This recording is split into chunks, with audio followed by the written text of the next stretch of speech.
salamat, Doc.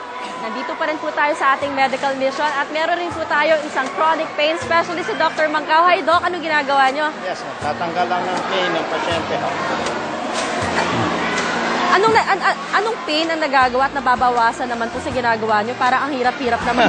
Okay na ho. Anong pakiramdam? Okay naman po. Kadalasan sakit sa ulo, sakit sa leeg, balikat, sa likod. Madali lang kasing tanggalin, 15 seconds lang. Okay. Oo. Pwede bang ulitin? Pakita natin. Sige ho. Okay, Ayan, relax ulo. na. Okay. Ala, sige. Relax na. Maraming salamat, Doc Mancao, ha? Thank you very much.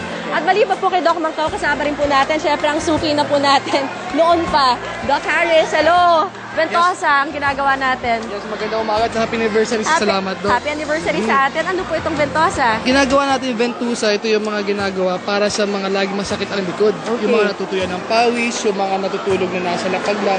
So napaka-effective niyan sa mga back pains natin. Thank you. Maraming salamat po sa inyong lahat. Thank you very much at mga volunteers natin, partners natin for 6 years. Ngayon naman ho, balitang panghalusugan naman tayo. Iniulat po ng Department of Health na tumataas ng 40% ang mga kaso ng dengue sa ating bansa sa unang 6 na buwan pa lamang ng taong 2010. Ito'y sa kabila ng mahigpit na paalala ng Department of Health sa pag-iwas sa sakit na ito. Sa datos po na nakalap ng DOH, mahigit na po 25,000 ang naiulat na kaso ng dengue mula Enero hanggang Hulyo 26 or 32,000 po yan.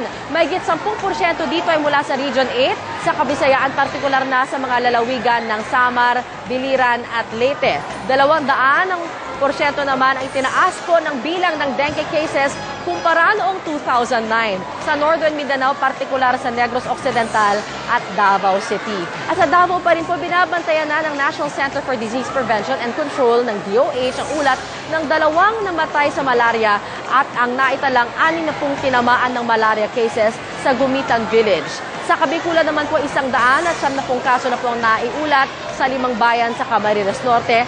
Ang malaria at dengue po ay kapwa nakukuha sa mga kagat ng lamok at nakukuha rin po yan dahil sa dumi po sa ating mga paligid.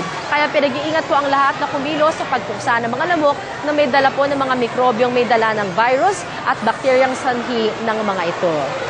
Sa amin naman pong pagbabalik, tampok namin ang libreng ligo sa ating kapamilya, shower na at pagsashampoo kontra kuto. Diyan lamang po kayo mga kapamilya.